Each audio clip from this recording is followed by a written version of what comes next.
సహోదరులందరికీ యేసుక్రీస్తు నామంలో వందనాలు. మనందరికీ తండ్రి అయిన దేవునికి స్తుతులు, స్తోత్రములు, కృతజ్ఞతాస్తుతులు చెల్లించుచున్నాను. ప్రియులారా, మనం ప్రార్థన చేసుకుని వాక్య భాగంలోనికి ప్రవేశిద్దాం.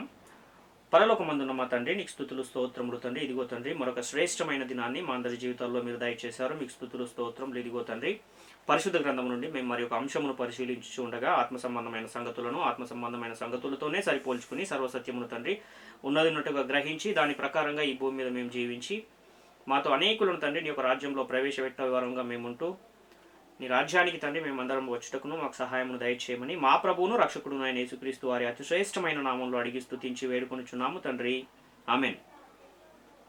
ప్రియమైన దేవుని వారలారా, మనము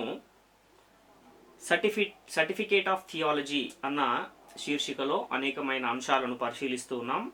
ఈరోజు మనం అందులో 8వ అంశాన్ని పరిశీలన చేద్దాం. క్రైస్తవుని ఔన్నత్యము ఏంటి?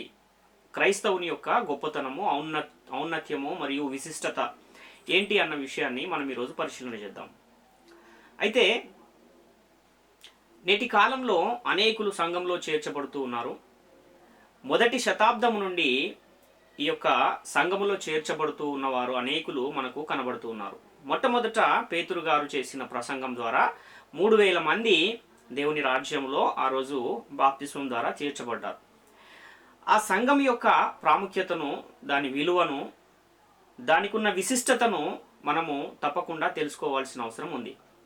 అయితే ఎవరెవరైతే ఈ సంఘములో చేర్చబడుతూ ఉన్నారో వారందరినీ కూడా క్రైస్తవులు అని పిలుస్తూ ఉన్న ఒక పరిస్థితి మొదటి శతాబ్ద కాలం నుంచి కనబడుతూ ఉంది. మొట్టమొదట అంతియొకయలో శిష్యులు క్రైస్తవులు అనబడిరి అన్న లేఖనం కూడా మనకు కనబడుతూ ఉంది. అయితే ఈ భూమి మీద సంఘ నిర్మాణం జరగడానికి దేవుడు తన సొంత కుమారుని పాప శరీరాకారంతో ఈ లోకానికి పంపించాడు అని మనకు పరిశుద్ధ గ్రంథము చాలా స్పష్టంగా తెలియజేస్తుంది. అలా పంపబడిన ఆయన కుమారుని శరీరమందు మన పాపములకు శిక్ష విధించాడు. అయితే ఈ సంఘం అనేది పరిశుద్ధంగా ఉండడానికి, కళంకం లేకుండా ఉండడానికి యేసుక్రీస్తు తన్ను తాను బలిగా, అర్పణగా అప్పగించుకున్నాడు. కనుకనే సంఘ ప్రారంభం అనేది భూమి మీద జరిగింది. అయితే దేవునితో సమానముగా ఉండుట విడిచిపెట్టకూడని భాగ్యం అని ఆయన ఎంచుకొనలేదు, కానీ తన్ను తాను దాసునిగా, రిక్తునిగా చేసుకుని ఈ లోకానికి వచ్చి శిలువలో తన ప్రాణాన్ని బలిగా, అర్పణగా అప్పగించి మన పాపాలను ఆయన క్షమించిన ఒక సందర్భాన్ని కూడా మనం చూస్తున్నాం. అంటే సంఘాన్ని నడిపించడానికి, సంఘాన్ని కాయటానికి యేసుక్రీస్తు వారు ఈ లోకానికి వచ్చి 33.5 సంవత్సరాలు జీవించి పరలోకానికి వెళ్ళిపోయిన తర్వాత తండ్రి యొద్ద పొందిన వాగ్దాన ప్రకారంగా పరిశుద్ధాత్మని లోకానికి పంపితే, ఆ లోకానికి వచ్చిన పరిశుద్ధాత్ముడు ఆత్మరూపిగా ఉండి అపోస్తలుల ద్వారా వాక్యాన్ని సిద్ధపరిచి ప్రకటించి తద్వారా అనేకులైన వారిని బోధకులుగా నియమించి వారి ద్వారా ఈ సంఘాలను నేటి కాలంలో నడిపిస్తూ ఉన్న పరిస్థితిని మనం చూస్తూ ఉన్నాం. కాబట్టి ఈ సంఘ నిర్మాణంలో ఒక బోధకుని బాధ్యత అనేది చాలా ప్రాముఖ్యమైన విషయం. ఈ సంఘాన్ని నిర్మించే ఈ క్రమంలో దేవుని యొక్క అనాది సంకల్పం మనకు కనబడుతుంది, దేవుని యొక్క పాత్ర మనకు కనబడుతుంది, క్రీస్తు యొక్క త్యాగము కూడా ఇందులో మనకు చాలా స్పష్టంగా కనబడుతుంది అని మనం ఇదివరకే ఉన్న అంశంలో నేర్చుకున్నాం, సంఘం యొక్క విశిష్టతను గూర్చి. కాబట్టి సంఘానికి శిరస్సు అయి ఉన్న క్రీస్తు అనే ఆయన శరీరాన్ని ఎవరైతే హత్తుకుని ఉంటారో, క్రీస్తు శరీరంలో లేక క్రీస్తు సంఘములో ఎవరైతే చేర్చబడుతున్నారో వారు సంఘములో చేర్చబడిన వారుగా మనకు కనబడుతున్నారు. వారినే క్రైస్తవులు అని పరిశుద్ధ గ్రంథం తెలియజేస్తుంది. అలా క్రీస్తును శిరస్సుగా కలిగిన సంఘములో చేర్చబడిన వారి మహిమ ఎలాంటి మహిమ, వారు కలిగి ఉన్న ఔన్నత్యం ఎలాంటిది, వారికి ఉన్న విశిష్టత ఎలాంటిది, వారికి ఉన్న ప్రాముఖ్యత ఎలాంటిది అన్న ఈ విషయాన్ని మనము తెలుసుకోవాల్సిన అవసరం ఎంతైనా ఉంది. కాబట్టి ఈ విషయాలను మనం ఒకవేళ తెలుసుకోకపోతే మనం క్రైస్తవులుగానే ఉండలేము, క్రైస్తవులుగా జీవించేటటువంటి పరిస్థితి కూడా ఉండదు అన్న విషయాన్ని మనం గమనించాలి. ఎందుకంటే సంఘములో చేర్చబడ్డ వారి యొక్క విలువ ఏంటో వారికి తెలియకపోతే చాలా ప్రమాదం. ఎందుకంటే ఒక మనిషికి బాగా ఆకలి వేస్తూ ఉందనుకోండి, ఆ జేబులో ఒక కాగితం ఉంది, అది ఒకవేళ కరెన్సీ నోటు, ఇది ఒక 100 రూపాయల కాగితం, ఇది ఇస్తే నాకు ఏదైనా ఆహారం వస్తుంది అన్న విషయం ఆయనకు తెలియకపోతే, ఆ జేబులో ఉన్న ఆ కాగితం విలువ ఆ మనిషికి తెలియకపోతే, ఆ మనిషి వెళ్ళి తన ఆకలిని తీర్చుకోగలడా అంటే తీర్చుకోలేడు. కానీ అదే ఒక 100 రూపాయలు నా జేబులో ఉంది అన్న విషయం తెలిస్తే ఎంతో ధైర్యంగా ఆకలి వేసినప్పుడు ఏం చేస్తాడంటే వెళ్ళి భోజనం చేసి ఆ డబ్బులు ఇచ్చి భోజనం చేసి తన ఆకలిని తీర్చుకునే ఒక ప్రయత్నం చేయగలిగే స్థితిలో ఉంటాడు. ఇదంతా ఎప్పుడు జరుగుతుందంటే తన యొద్ద ఉన్న ఆ కాగితానికి ఉన్న విలువ తెలిస్తే ఏ విధంగానైతే ఒక మనిషికి కలిగిన ఆకలి పోతుందన్న ఒక ఆలోచన ఆ మనిషికి ఉంటుందో, సంఘములో చేర్చబడి ఉన్న మనం కూడా మన యొక్క విలువ ఏంటి, మన యొక్క ఔన్నత్యం ఏంటి, మనకున్న విశిష్టత ఏంటి అన్న విషయం తెలిస్తే అప్పుడు మనము దేవుని ఎదుట, క్రీస్తు ఎదుట ఎలా మనం ఉండాలి, ఇంత గొప్ప ఔన్నత్యాన్ని కలిగిన మనము ఎలా ఉండాలి అన్న విషయం అర్థమవుతుంది. ఎందుకంటే దైవ కుమారత్వాన్ని పొందుకున్న మనము ఈ భూమి మీద ఉన్న కొన్ని చిన్న చిన్న విషయాలను గూర్చి మనము ఇంత చిన్న విషయానికే నేను ఇలా చేయడము సరైనది కాదు అన్న ఒక అవగాహన ఎప్పుడు వస్తుంది అంటే మన విలువేంటో మనకు తెలిస్తే అప్పుడు మనకు అది అర్థమయ్యే అవకాశం ఉంది. కాబట్టి క్రీస్తు సంఘములో చేర్చబడిన క్రైస్తవుని యొక్క మహిమ ఏంటి, క్రైస్తవుని యొక్క ఔన్నత్యం ఏంటి అనే విషయాన్ని మనము తప్పకుండా తెలుసుకోవాల్సిన వారమై ఉన్నాం. సంఘంలో చేర్చబడిన మన విషయంలో దేవుని చిత్తం నెరవేరాలంటే మనం ఎలా ఉండాలి, ఎలాంటి గుణలక్షణాలను మనం కలిగి ఉండాలి, ఎలాంటి తలంపులను మనం కలిగి ఉండాలి అనే విషయంలో కూడా మనకు తప్పనిసరిగా అవగాహన ఉండాలి. ఈ విషయాలను గురించి వీటిని గ్రహించి నెరవేర్చు వారముగా మనం ఉంటేనే దేవుని సంకల్పంలో మనం ఉంటాము, దేవుని చిత్తాన్ని నెరవేర్చు వారముగా మనం ఉంటామన్న విషయాన్ని గమనించాలి. మొట్టమొదట దేవుడు ఆదాముని లోకానికి పంపించినప్పుడు ఆదాము ద్వారా అనేకులను ఈ లోకంలోనికి ఆయన తీసుకురావాలి అనేది ఆయన యొక్క ఆకాంక్షగా, కోరికగా మనకు కనబడుతుంది. అలా మొట్టమొదటి నరుడైన ఆదాము ఈ భూమి మీదికి వచ్చినప్పుడు కొద్ది దినములు ఆయన దేవుని ఆజ్ఞను అనుసరించే జీవించాడు. కానీ అనతి కాలంలోనే ఆయన ఆజ్ఞను అతిక్రమించి పాపిగా మారిపోయిన పరిస్థితిని, పరిశుద్ధతను కోల్పోయిన పరిస్థితిని, దైవ కుమారత్వాన్ని కూడా కోల్పోయిన ఒక పరిస్థితిని మనం చూస్తూ ఉన్నాం. ఆ విధంగా ఆదాము అవల ద్వారా వచ్చిన మనుషులందరూ కూడా వాళ్ళు కూడా ఎలాంటి పరిస్థితుల్లోకి వెళ్ళిపోయారంటే దేవుని ఆజ్ఞలను అనుసరించేవారు లేకపోగా ఆ ఆజ్ఞలన్నింటినీ అతిక్రమించిన వారుగా ఉండి వారందరూ కూడా పాపులుగా మారిపోయిన పరిస్థితి మనకు పరిశుద్ధ గ్రంథము చాలా స్పష్టంగా తెలియజేస్తుంది. అంటే దేవుడు ఎదురు చూశాడు, ఎవరైనా ఈ ఆదాము నుండి వచ్చిన వారిలో ఎవరైనా పరిశుద్ధులుగా, నిర్దోషులుగా ఉంటారేమో అని చాలా కాలం వేచి చూశాడు. కానీ ఏ ఒక్కరు కూడా లేనందువల్ల మరలా ఏం చేశాడంటే ఆయన తన కుమారుడైన యేసుక్రీస్తుని లోకానికి పంపించి ఆయన శరీరమందు మన పాపాలకు శిక్ష విధించిన ఒక పరిస్థితిని మనం చూస్తున్నాం. అలా వచ్చిన యేసుక్రీస్తు దేవుడిచ్చిన ఆజ్ఞలన్నింటినీ కూడా అనుసరించి ఆయన శరీరమందు మన పాపాలకు శిక్ష విధించాడు అన్న విషయాన్ని మనం గమనించాలి. ఎవరైతే యేసుక్రీస్తును ప్రభు అని నమ్మి దేవుడు ఆయనను మృతులలో నుండి లేపాడని విశ్వసించి యేసుక్రీస్తు నామములో బాప్తిస్మం ఎవరైతే పొందుతూ ఉన్నారో వారు క్రైస్తవులుగా, క్రీస్తును ధరించుకున్న వారుగా, సంఘములో చేర్చబడిన వారిగా మనకు పరిశుద్ధ గ్రంథం తెలియజేస్తుంది. అలా సంఘంలో చేర్చబడిన వారి యొక్క విశిష్టత ఏంటి అన్న విషయాన్ని ఈరోజు మనం పరిశీలించే ప్రయత్నం చేద్దాం. ఇప్పుడు ఈ సంఘంలో చేర్చబడిన వారు ఎలా జన్మించాలని పరిశుద్ధ గ్రంథం తెలియజేస్తుంది అన్న విషయాన్ని మనం ఒకసారి ఆలోచన చేస్తే యాకోబు పత్రిక 1:18 యాకోబు పత్రిక 1:18 ఆయన తాను సృష్టించిన వాటిలో మనము ప్రథమ ఫలముగా ఉండునట్లు సత్యవాక్యము వలన తన సంకల్ప ప్రకారము మనలను కనెను అని ఇక్కడ మనం చూస్తున్నాం. అంటే సత్యవాక్యము వలన జన్మించిన వారే సంఘంలో చేర్చబడిన వారు, వారే క్రీస్తు శరీరములో చేర్చబడిన వారు, వారే శిరస్సును హత్తుకుని ఉన్నవారు అని మనం ఇక్కడ గమనించువారమై ఉన్నాం. ఇలా సత్యవాక్యం వలన కాకుండా యేసుక్రీస్తు మరణ సమాధి పునరుత్థాన వార్తను విని విశ్వసించకుండా ఇంకా వేరే ఏదైనా ప్రలోభాలకు గురై గనక తమ ఆత్మీయ జీవితాన్ని అలాంటి విశ్వాసం మీద గనక కట్టుకుంటే అది సరైన రెండవ జన్మ కాదు, సత్యవాక్యము వలన పుట్టుక కాదు అన్న విషయాన్ని మనం గమనించాలి. ఎందుకంటే మనము ఒకవేళ ఈ లోక సంబంధమైన వాటి కొరకే యేసుక్రీస్తు యొద్దకు ఒకవేళ వస్తున్నాము అని అంటే అలాంటి వారిని పరిశుద్ధ గ్రంథం ఏం చెబుతుంది అంటే మనుషులందరికంటే దౌర్భాగ్యులుగా వాళ్ళని అభివర్ణిస్తూ ఉన్న ఒక సందర్భాన్ని మనం చూస్తున్నాం. కాబట్టి సత్యవాక్యం వినకుండా అద్భుతం జరిగిందనో స్వస్థత వచ్చిందనో ఒకవేళ దాని మీద తమ ఆత్మీయ జీవితాన్ని గనక కట్టుకుంటే అలాంటి ఆత్మీయ జీవితము అది ఎంత మాత్రము సరైనది కాదు అన్న విషయాన్ని మనం ఇక్కడ గమనించుకోవాలి. మరి ఎలా జన్మించాలి అని అంటే క్షయ బీజము నుండి కాక అక్షయ బీజము నుండి పుట్టింపబడిన వారై ఉండాలి. అంటే ఈ భూమి మీద ఉన్న మనిషి క్షయమైపోయే శరీరాన్ని కలిగి ఉన్నాడు. ఈ కంటికి కనిపించే ప్రతిదీ కూడా క్షయమైపోయేది అని పరిశుద్ధ గ్రంథం తెలియజేస్తుంది. దృశ్యమైనవి అనిత్యములు, అదృశ్యమైనవి నిత్యములు అని పరిశుద్ధ గ్రంథం తెలియజేస్తుంది. కాబట్టి కనబడే ప్రతిదీ కూడా నాశనం అయిపోయే పరిస్థితి ఉంది. మొదటి పేతురు పత్రిక 1:21 మనం చూస్తే మీరు క్షయ బీజము నుండి కాక శాశ్వతమగు జీవము గల దేవుని వాక్యమూలముగా అక్షయ బీజము నుండి పుట్టింపబడిన వారు గనుక నిష్కపటమైన సహోదర ప్రేమ కలిగి ఉండుడి అని పరిశుద్ధ గ్రంథం తెలియజేస్తుంది. కాబట్టి దేవుని వాక్యము వలన అక్షయ బీజము నుండి పుట్టింపబడాలి.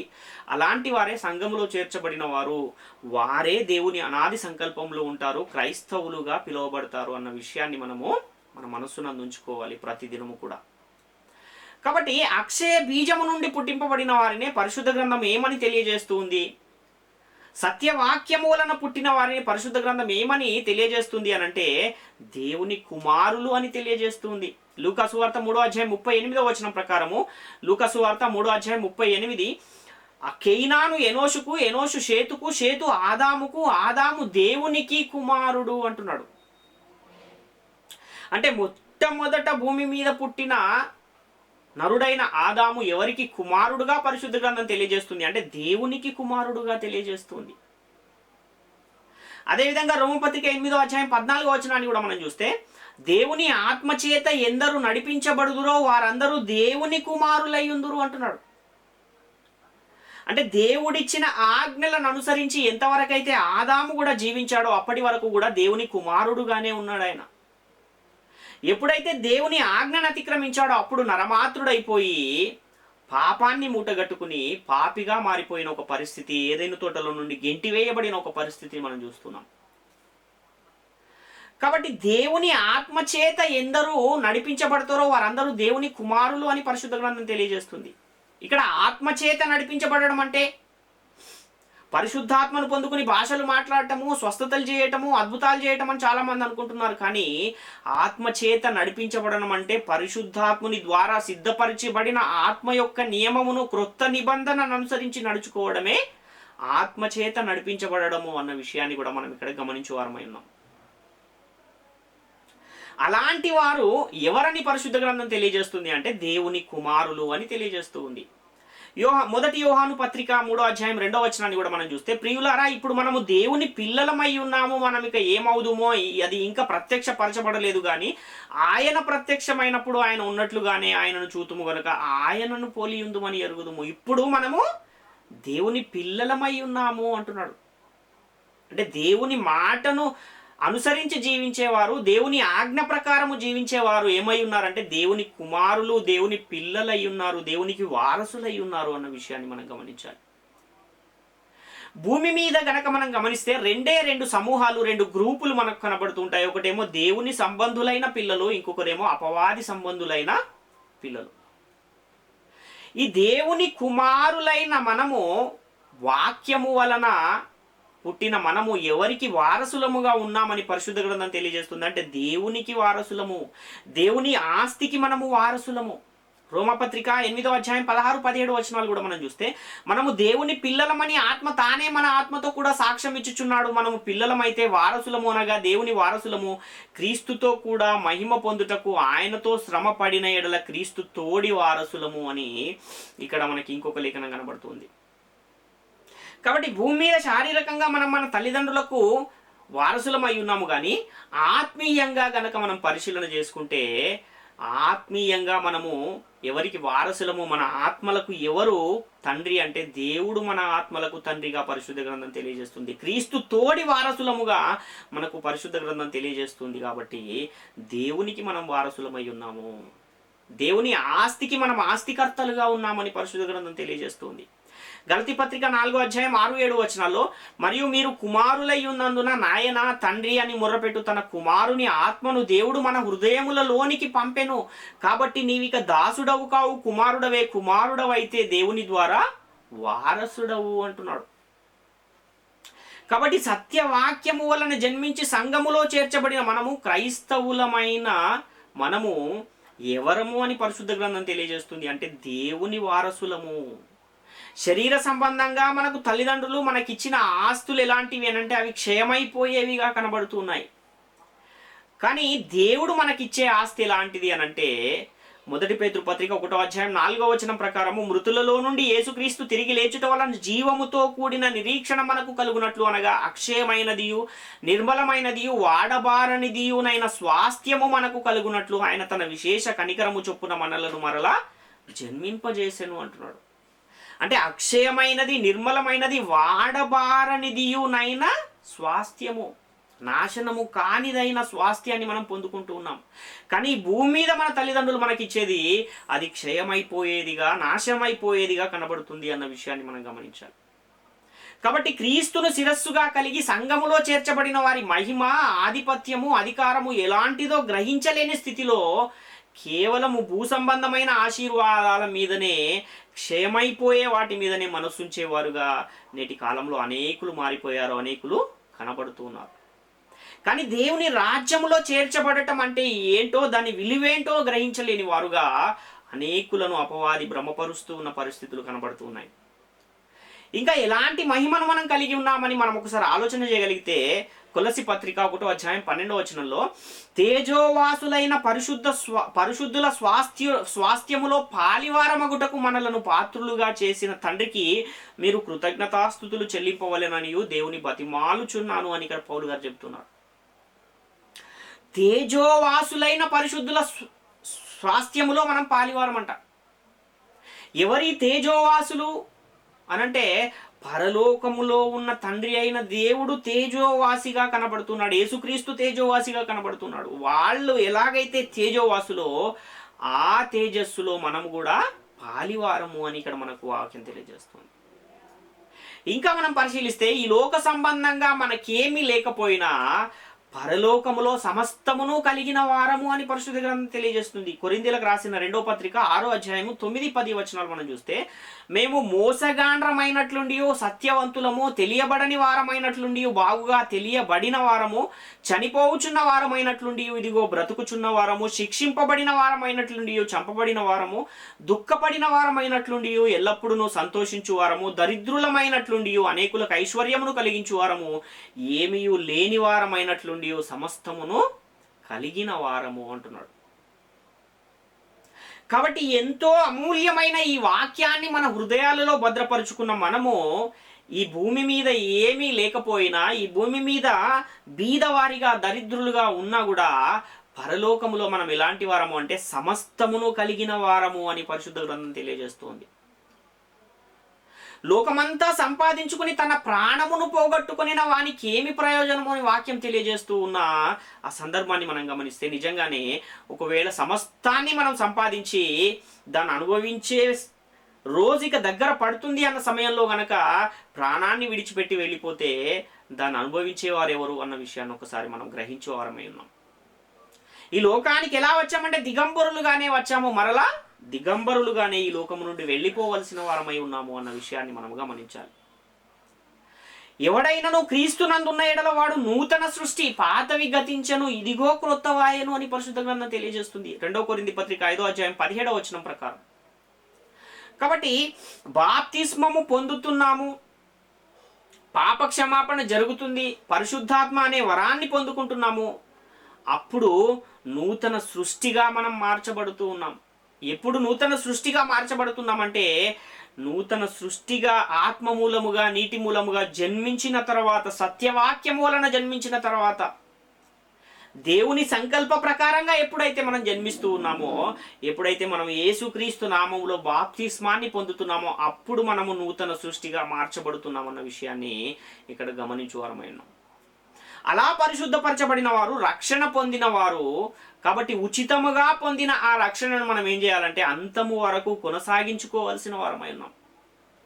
మనం పొందుకున్న రక్షణను కానీ, పరిశుద్ధతను కానీ, నిర్దోషత్వమును కానీ, దైవ కుమారత్వాన్ని కానీ పోగొట్టుకోకుండా అంతము వరకు దానిని కాపాడుకుని వారముగా మనము ఉన్నాం. మన దగ్గర 1,00,000 రూపాయలు ఉంటే దాన్ని తీసుకెళ్ళి ఎక్కడ దాచుకుంటాము? అల్మారీలో లోపల పెట్టి దానికో తాళం వేసి ఎలాగైతే దాన్ని మనం దాచుకుంటామో, ఎందుకని అలా దాచుకుంటున్నామంటే ఆ 1,00,000 రూపాయల విలువేంటో మనకు తెలుసు కనుక. మరి రక్షణ అనేది ఎలాంటిది, పరిశుద్ధత అనేది ఎలాంటిది అంటే ఆ 1,00,000 రూపాయల కన్నా ఎన్నో రెట్లు గొప్పదైన ఆ రక్షణను కూడా మనం అంతే భద్రంగా మన హృదయములో దాన్ని దాచుకుంటేనే తప్ప మనము దేవుని రాజ్యములో చేర్చబడము, దేవుని సంఘములో, క్రీస్తు సంఘములో చేర్చబడము అన్న విషయాన్ని గమనించాలి.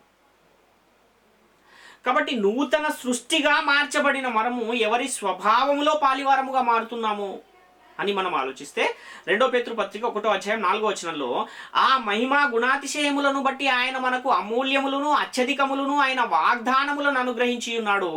దురాశను అనుసరించుట వలన లోకమందున్న భ్రష్టత్వమును ఆ వాగ్దానముల మూలముగా మీరు తప్పించుకుని దేవ స్వభావమునందు పాలివారగునట్లు వాటిని అనుగ్రహించను అంటున్నాడు. ఈ నూతన స్వభావాన్ని ధరించుకున్న మనము, నూతన సృష్టిగా మార్చబడిన మనము, సత్యవాక్యము వలన జన్మించిన మనము దేవ స్వభావములో పాలివారముగా మారుతున్నాం. అలా నూతన సృష్టిగా మార్చబడిన మనమే దేవ స్వభావములో మార్చబడుతున్నాము. కానీ ఒకవేళ వాక్య ప్రకారము జన్మించకపోతే, బాప్తిస్మాన్ని పొందకపోతే ఆ దేవ స్వభావములో పాలు మనకు ఉండదు అన్న విషయాన్ని మనం ఇక్కడ గమనించాలి. ఆ విధంగా దేవ స్వభావాన్ని పొందుకున్న మనము దేవుని సంపూర్ణతలో కూడా ఎలా ఉండాలంటే పూర్ణులుగా ఉండాలని పరిశుద్ధ గ్రంథం తెలియజేస్తుంది.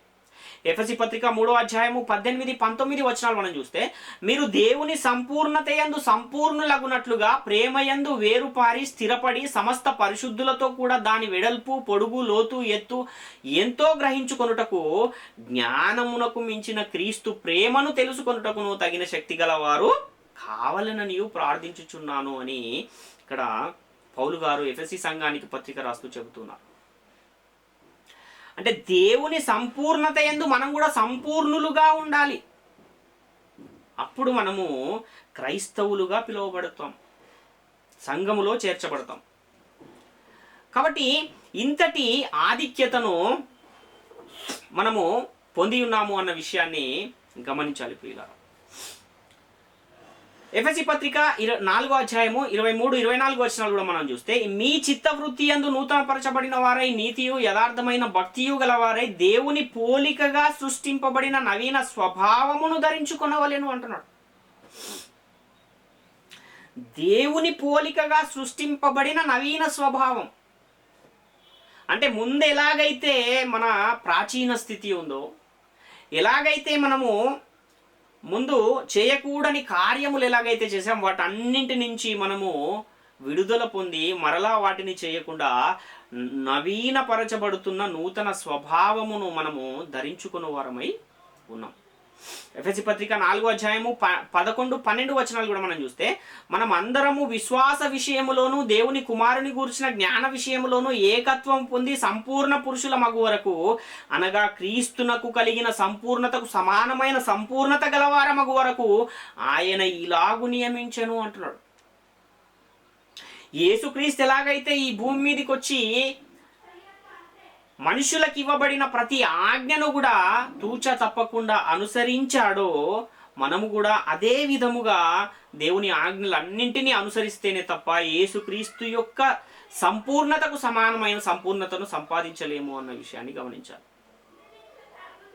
ఆయన అసలు ఈ లోకానికి వచ్చిందే ఈ మట్టి శరీరంలో ఉండి కూడా దేవుని ఆజ్ఞలను అనుసరించి జీవించవచ్చు అని మనకు తెలియజేయడానికి ఆయన ఈ లోకానికి వచ్చాడు అన్న విషయాన్ని కూడా మనం గమనించాలి. అందుకే పౌలు గారు ఏమంటున్నారంటే క్రీస్తు స్వరూపము ఈయన ఏర్పడు వరకు నాకు మరలా ప్రసవ వేదన కలుగుచున్నది అంటున్నాడు. మరలా అంటున్నాడంటే ఒకసారి ఆల్రెడీ వాళ్ళకి ప్రకటించిన తర్వాత వాళ్ళు తప్పిపోయిన పరిస్థితి ఆయన చూశాడు కనుక మరలా నాకు ప్రసవ వేదన కలుగుచున్నది అంటున్నాడు. అంటే పొందిన రక్షణ కోల్పోయే ప్రమాదం ఉందా అంటే ఎస్, కోల్పోయే ప్రమాదం కూడా ఉంది అని పరిశుద్ధ గ్రంథం తెలియజేస్తుంది. అందుకనే మీ సొంత రక్షణను భయంతోనూ వణుకుతోనూ కొనసాగించుకొనుడి అని పరిశుద్ధ గ్రంథం తెలియజేస్తుంది. అంతము వరకు సహించిన వాడే రక్షింపబడును అని కూడా పరిశుద్ధ గ్రంథం తెలియజేస్తున్న ఆ సందర్భాలను మనం గమనించి ప్రతి దినము కూడా దేవుని వాక్యానికి విధేయులై ఆ ఆజ్ఞలన్నింటినీ అనుసరించు వారముగా మనం ఉండాలి. మనం ఎలా మార్చబడాలి అనంటే 2 కొరింథీ పత్రిక 3వ అధ్యాయం 18వ వచనంలో మనం అందరమును ముసుగులేని ముఖముతో ప్రభువు యొక్క మహిమను అద్దము వలె ప్రతిఫలింపజేయుచు మహిమ నుండి అధిక మహిమను పొందుచు ప్రభువగు ఆత్మచేత ఆ పోలికగానే మార్చబడుచున్నాము అంటున్నాడు. అంటే ఒక మాదిరిని ఉంచిపోయాడు యేసుక్రీస్తు. ఆ మాదిరి ప్రకారముగా మనము జీవించాలి భూమి మీద. ఆయన జీవించిన ప్రకారముగా మనం జీవిస్తేనే మనం క్రైస్తవులముగా పిలువబడతాము, సంఘములో చేర్చబడిన వారముగా పిలువబడతాము. అదేవిధంగా సత్యవాక్యము వలన జన్మించిన వారముగా మనల్ని వాక్యము తెలియజేస్తుంది. కాబట్టి ఆ విధంగా ప్రభువును ప్రతిఫలింపజేస్తూ క్రీస్తు వలె ఉండుటకు మనము అన్ని విషయములలోనూ ఎదగాలి. ఎఫెసీ పత్రిక 4వ అధ్యాయం 15వ వచనాన్ని చూస్తే ప్రేమ కలిగి సత్యము చెప్పుచు క్రీస్తు వలె ఉండుటకు మనం అన్ని విషయములలో ఎదుగుదుము అని ఇక్కడ వాక్యం తెలియజేస్తుంది. అంటే యేసుక్రీస్తు ఏ విధముగానైతే తన జీవిత కాలం అంతా కూడా మనము గమనిస్తే ఆయన ప్రతి ఆజ్ఞను కూడా అనుసరించి జీవించి చూపించాడు. ఆ విధంగా మనం కూడా మన శత్రువులను సైతము ప్రేమించు వారముగా మనం ఉండాలి అని మనకు పరిశుద్ధ గ్రంథం తెలియజేస్తుంది.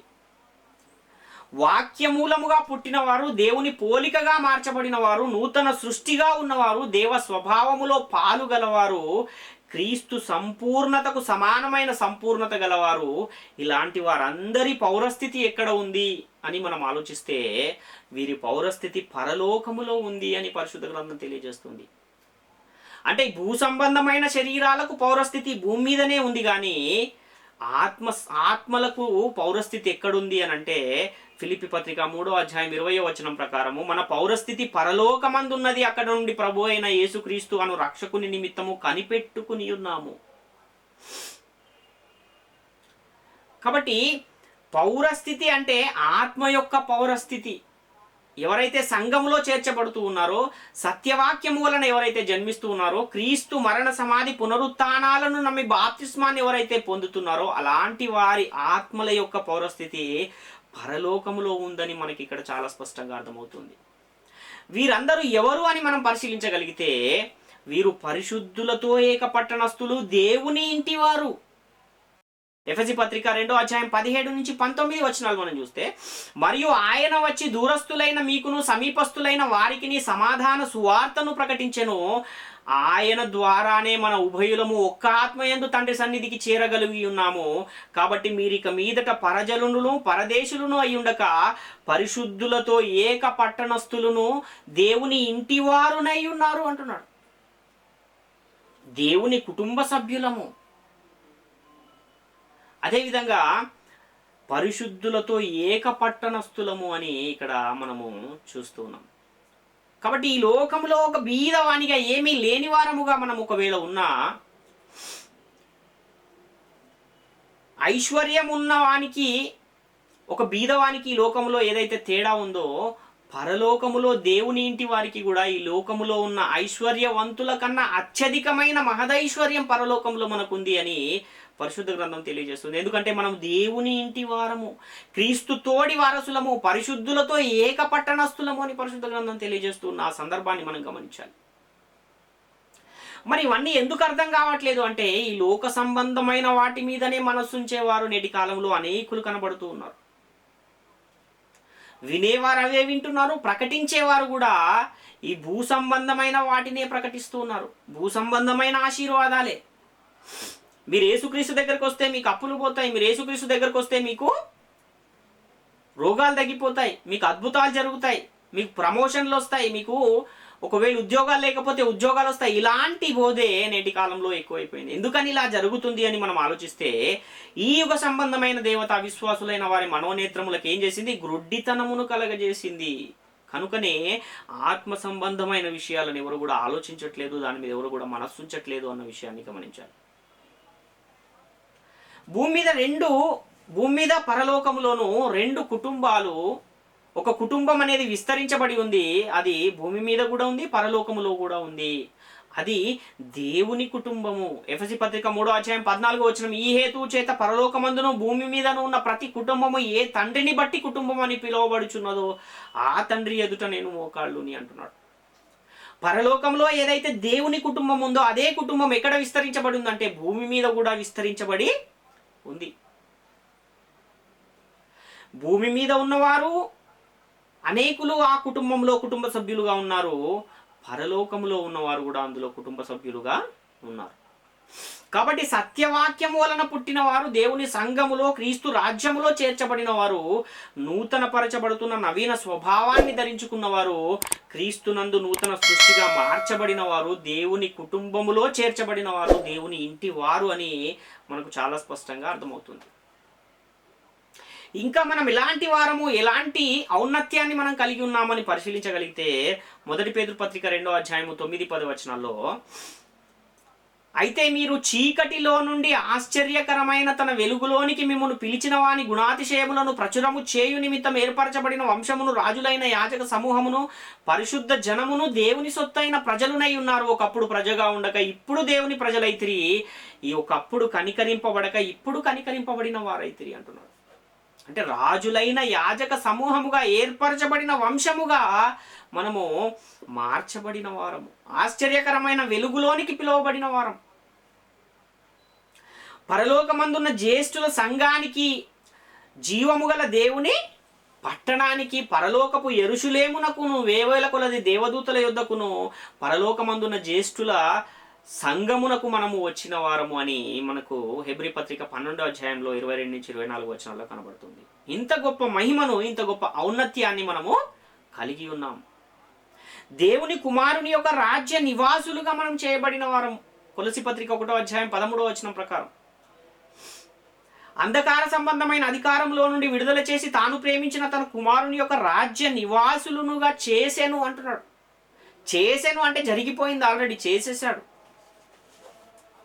కాబట్టి ఎప్పుడైతే మనం బాప్తిస్మాన్ని పొందుకుంటూ ఉన్నామో అప్పుడు మన పౌరస్థితి నరకము నుండి పరలోకానికి మార్చబడుతూ ఉంది. అపవాది కుమారత్వము నుండి దైవ కుమారత్వాన్ని పొందుకుంటూ ఉన్నాం. సాతాను రాజ్యము నుండి క్రీస్తు రాజ్యంలో చేర్చబడుతున్నాము, దేవుని కుటుంబములో చేర్చబడుతూ ఉన్నాం అన్న విషయాన్ని మనం ఇక్కడ గమనించాలి. కొలసి పత్రిక 3:1-3 చూస్తే, మీరు క్రీస్తుతో కూడా లేపబడిన వారైతే పైనున్న వాటినే వెదుకుడి, అక్కడ క్రీస్తు దేవుని కుడిపార్శ్వమున కూర్చుండి ఉన్నాడు. పైనున్న వాటి మీదనే గాని భూ సంబంధమైన వాటి మీద మనస్సు పెట్టుకొనకుడి, ఏలైనగా మీరు మృతి పొందితిరి, మీ జీవము క్రీస్తుతో కూడా దేవుని యందు దాచబడి ఉన్నది.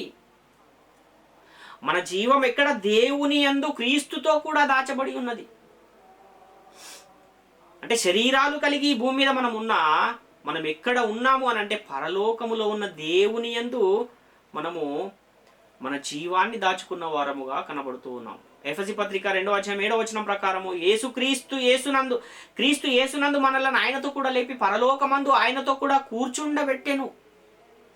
భౌతికంగా మనం ఇక్కడ ఉన్న పరలోకములో మనం కూర్చున్న వారముగా మనకు పరిశుద్ధ గ్రంథం తెలియజేస్తుంది. ఆత్మ సంబంధమైన మందిరాలుగా కట్టబడే వారముగా మనం ఉండాలి.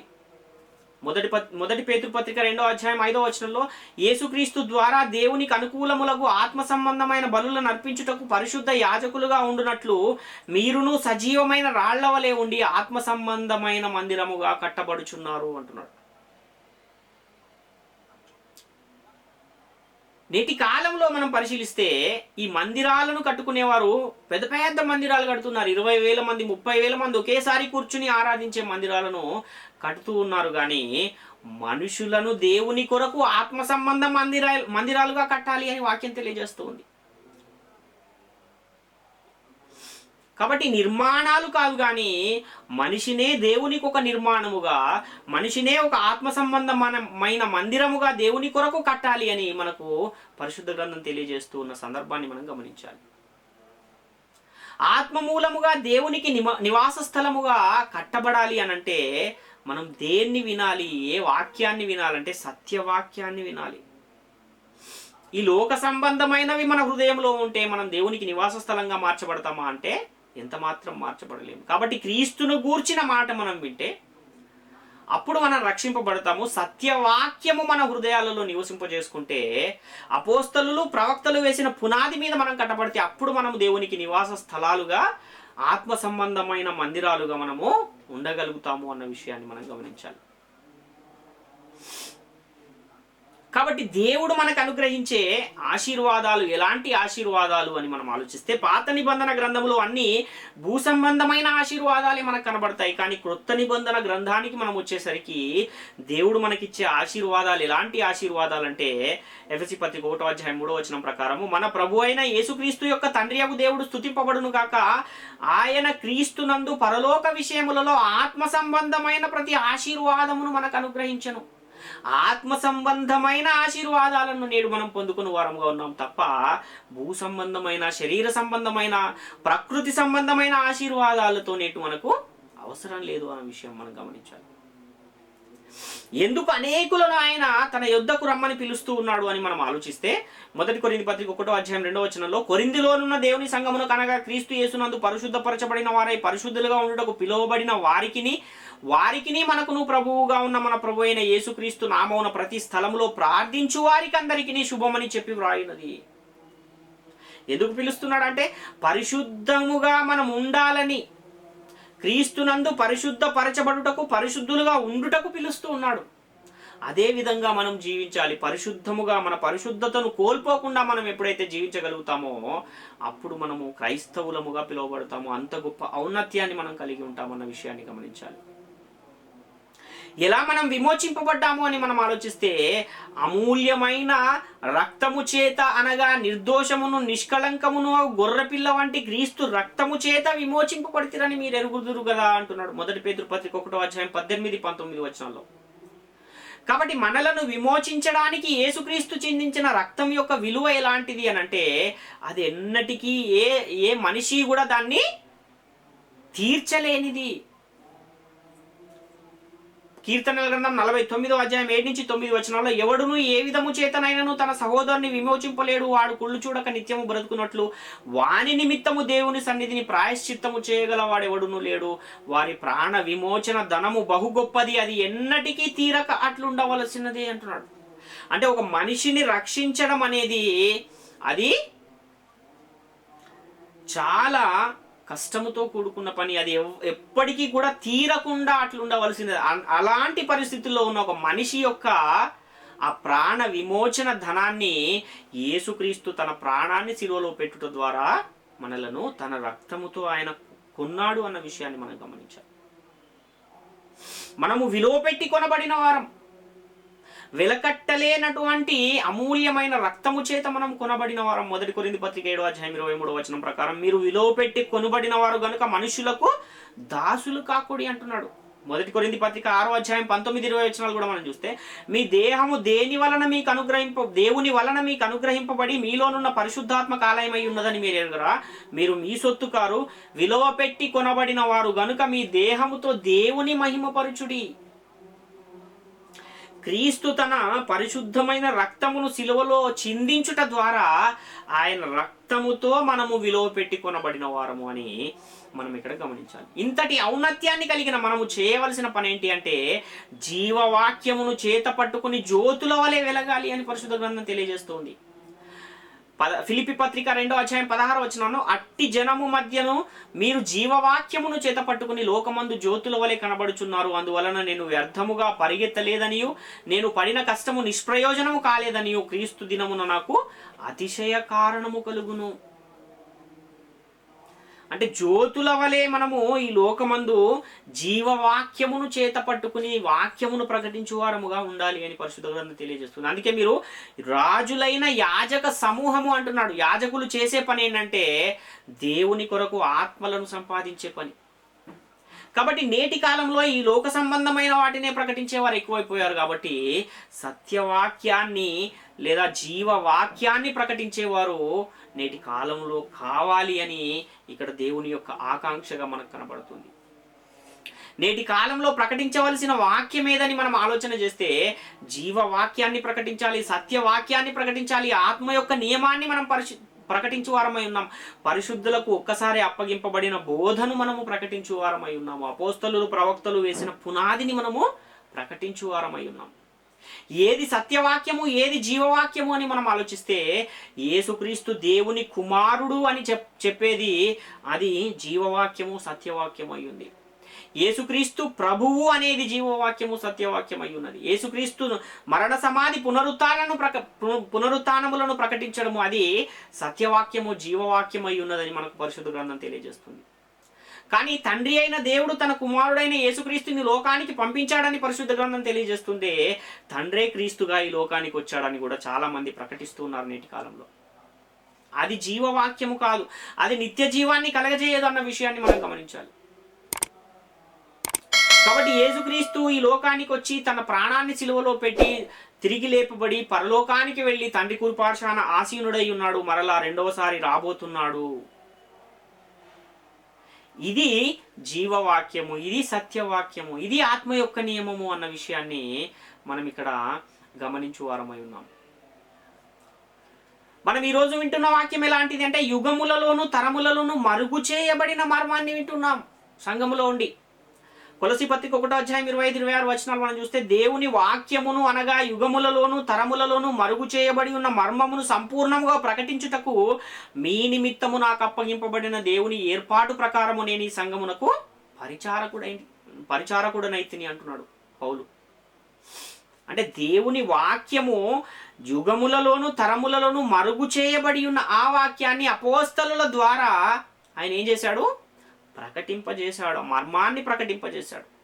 ఎఫెసీ పత్రిక 3:4-5 వచనాలు చూస్తే మీరు దానిని చదివిన ఎడల దానిని బట్టి ఆ క్రీస్తు మర్మమును గూర్చిన నాకు కలిగిన జ్ఞానమును గ్రహించుకొనగలరు. ఈ మర్మం ఇప్పుడు ఆత్మమూలముగా దేవుని పరిశుద్ధులకు అపోస్తలులకును ప్రవక్తలకును బయలుపరచబడి ఉన్నట్టుగా పూర్వకాలముల యందున్న మనుషులకు తెలియపరచబడలేదు అంటున్నాడు. అంటే యేసుక్రీస్తు కన్నా ముందున్న తరాలన్నీ కూడా ఈ మర్మాలను వారికి దేవుడు తెలియపరచలేదు. కానీ ఎప్పుడైతే యేసుక్రీస్తు వారి భూమి మీదకి వచ్చి చనిపోయి సమాధి చేయబడి తిరిగి లేచి పరలోకానికి వెళ్ళిపోయిన తర్వాత పరిశుద్ధాత్మని లోకానికి పంపించి ఆ పరిశుద్ధాత్మను పొందుకున్న అపోస్తలుల ద్వారా ఏదైతే వాక్యము సంఘములో ప్రకటించబడుతూ ఉందో ఆ వాక్యం ఎలాంటి వాక్యము అనంటే మరుగు చేయబడి ఉన్న మర్మమును వాళ్ళు దాన్ని బయలుపరిచి మరీ ప్రకటిస్తూ ఉన్నారు. అంటే పూర్వకాలమందున్న ఎవరికి కూడా తెలియపరచబడని జ్ఞానము దేవుడు ఏం చేస్తున్నాడంటే అపోస్తలుల ద్వారా సంఘానికి తెలియజేస్తున్నాడు. ఎఫెసీ పత్రిక 3:8-10 వచనాలు మనం చూస్తే దేవుడు మన ప్రభువు అయిన ఈ క్రీస్తు యేసునందు చేసిన నిత్య సంకల్పము చొప్పున పరలోకములో ప్రధానులకును అధికారులకును సంఘము ద్వారా తన యొక్క నానా విధమైన జ్ఞానము ఇప్పుడు తెలియపరచబడాలని ఉద్దేశించి క్రీస్తు ఐశ్వర్యమును అన్యజనులలో ప్రకటింపజేశాడు. అంటే పరలోకములో ఉన్న దూతలు ప్రధానులకు కూడా తెలియదా అంటే ఎస్, ఆ సంఘములో అపోస్తలుల చేత ప్రకటించబడేంత వరకు వారికి కూడా అది తెలియదు. వారు కూడా సంఘములో ప్రకటిస్తూ ఉన్నప్పుడు దానిని తెలుసుకోవాలన్న ఉద్దేశాన్ని దేవుడు కలిగి ఉన్నాడని ఇక్కడ మనకు చాలా స్పష్టంగా అర్థమవుతుంది. కాబట్టి పరలోకములో ఉన్న దూతలు ప్రధానులు కూడా మర్మమై ఉన్న వాక్యాన్ని ఎక్కడ నేర్చుకోవాలని దేవుడు ఉద్దేశించాడంటే సంఘములో ప్రకటించబడుతూ ఉన్నప్పుడు తెలుసుకోవాలని దేవుడు ఉద్దేశించాడు. యేసుక్రీస్తు శిలువ రక్తము చేత పరిశుద్ధపరచబడిన వారు ఎవరెవరితో సమాధాన పడాలని దేవుని ఆకాంక్షగా కోరికగా కనబడుతుంది అని మనం ఆలోచిస్తే కొలసీ పత్రిక 1:20 వచనం ప్రకారము ఆయన శిలువ రక్తము చేత సంధి చేసి ఆయన ద్వారా సమస్తమును అవి భూలోకమందున్నవైనను పరలోకమందున్నవైనను వాటన్నిటిని ఆయన ద్వారా తనతో సమాధాన పరుచుకొనవలెనని తండ్రి అభీష్టమాయను. అంటే దేవునితో మనలను సమాధాన పరుచుకోవాలని యేసుక్రీస్తు చేత సమాధాన సువార్తను ప్రకటింపజేశాడు. ఆ తర్వాత యేసుక్రీస్తు వెళ్ళిపోయాక అదే సమాధాన సువార్తను అపోస్తలులు ప్రవక్తలు ప్రకటించారు అన్న విషయాన్ని మనం గమనించాలి. అలా సమాధానపరచబడిన వారే ఈరోజు సంఘములో చేర్చబడిన వారు. కొలసీ పత్రిక 1:20-21-22 వచనాలు చూస్తే మరియు గతకాలమందు దేవునికి దూరస్తులను మీ దుష్క్రియల వలన మీ మనస్సుల్లో విరోధ భావము గలవారును అయి ఉండిన మిమ్మును మిమ్మును కూడా తన సన్నిధిని పరిశుద్ధులుగాను నిర్దోషులుగాను నిరపరాధులుగాను నిలవబెట్టుటకు ఆయన మాంసయుక్తమైన దేహమందు మరణము వలన ఇప్పుడు మిమ్మును సమాధానపరచను అంటున్నాడు. ముందు ఎలాంటి స్థితిలో ఉన్నామంటే దుష్క్రియలు గలవారముగా ఉన్నాం, విరోధ భావము గలవారుగా ఉన్నవారిని దేవునితో సమాధానపరచడానికి యేసుక్రీస్తు మరణము ద్వారా ఆ సమాధాన సువార్తను ప్రకటింపజేశాడు. ఆ ఉన్న దూరాన్ని యేసుక్రీస్తు యొక్క మరణం ద్వారా తొలగించాడు అన్న విషయాన్ని గమనించాలి. యేసుక్రీస్తు రక్తము ద్వారా మనలను దేవునితో సమాధానపరిచాడు అన్న విషయాన్ని మనం గమనించాలి. ఎందుకు మనలను సమాధానపరిచాడు అని మనం ఆలోచిస్తే తన సన్నిధిలో పరిశుద్ధులుగా నిర్దోషులుగా ఉండాలన్న ఆ సంకల్పాన్ని నెరవేర్చడానికే సమాధాన సువార్తను ప్రకటించాడు. ఇంకా మనము క్రైస్తవులకు ఉన్న ఔన్నత్యాన్ని మనం ఆలోచన చేయగలిగితే వారు ఎలాంటి వారు అనంటే ఒకసారి వెలిగింపబడిన వారు పరలోక సంబంధమైన వరమును రుచిచూచి పరిశుద్ధాత్మలో పాలివారై దేవుని దివ్యవాక్యమును రాబో యుగ సంబంధమైన శక్తుల ప్రభావమును అనుభవించిన వారుగా మనకు పరిశుద్ధ గ్రంథం తెలియజేస్తుంది. హెబ్రీ పత్రిక 6వ అధ్యాయం 4-6 వచనాల్లో వెలిగింపబడిన వారము, పరలోక సంబంధమైన వరములను రుచిచూచుచున్న వారము, పరిశుద్ధాత్మలో పాలివారము, అలాంటి అంత గొప్ప ఔన్నత్యాన్ని మనము కలిగి ఉన్నాం. క్రీస్తుతో కూడా జీవించుచున్న వారము, అందువలననే మన మీద మరణానికి అధికారము లేదు అని పరిశుద్ధ గ్రంథం తెలియజేస్తుంది.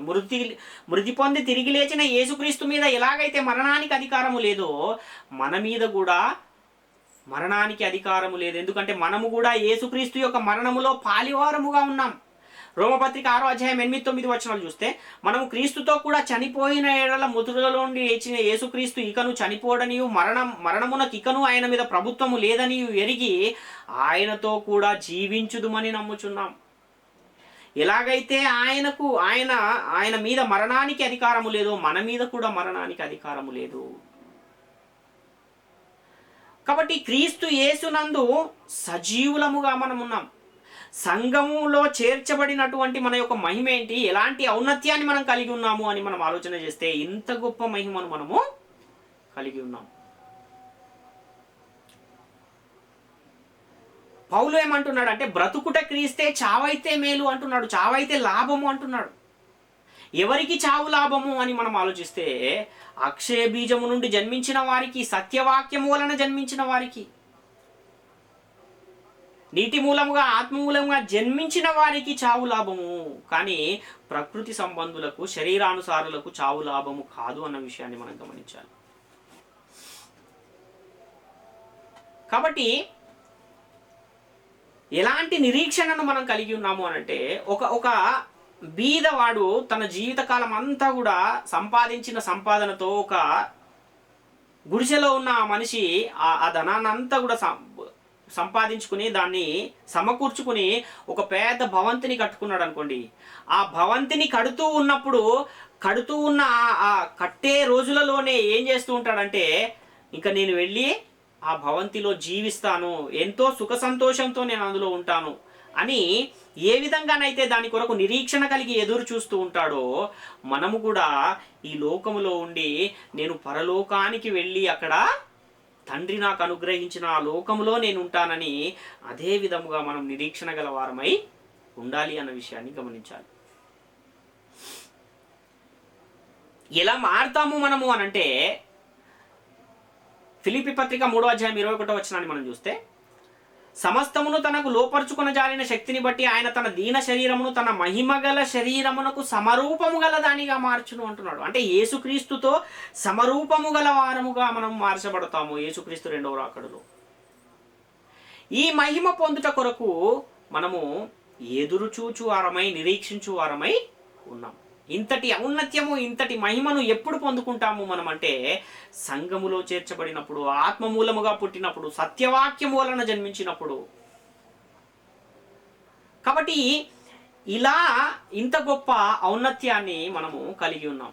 దేవుని ఇంటి వారము, తేజోవసులైన పరిశుద్ధుల స్వాస్థ్యములో పాలివారము, మన జీవమును క్రీస్తునందు దాచుకున్న వారము, దేవ స్వభావములో పాలివారము, అక్షయమైనది నిర్మలమైనది వాడబారనిది అయిన స్వాస్థ్యాన్ని పొందుకున్న వారము, రాబో యుగ సంబంధమైన శక్తుల ప్రభావమును అనుభవించిన వారము, అదేవిధంగా దేహము యొక్క విమోచన కొరకు దత్తపుత్రత్వం కొరకు నిరీక్షించుచున్న వారము, అదేవిధంగా అక్షయ బీజము నుండి సత్యవాక్యము వలన జన్మించిన వారము, క్రీస్తు రక్తము చేత తండ్రి చేత సమాధానపరచబడిన వారము, నూతన పరచబడుతున్న నవీన స్వభావాన్ని ధరించుకున్న వారము. ఇన్ని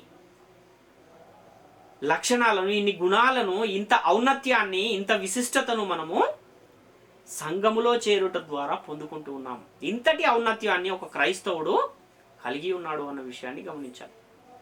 కాబట్టి ఇదంతా ఎప్పుడైతే మనం తెలుసుకోగలుగుతామో అప్పుడే మనం ఎలా ఉంటాము అనంటే దేవుని మాటను జవదాటకుండా దానిని అనుసరించే వారముగా ఎప్పుడు ఉంటామంటే ఈ విషయాలన్నీ మనకు తెలిస్తే అప్పుడు మనము దేవుని ఆజ్ఞకు లోబడి జీవించు వారముగా ఉంటాం.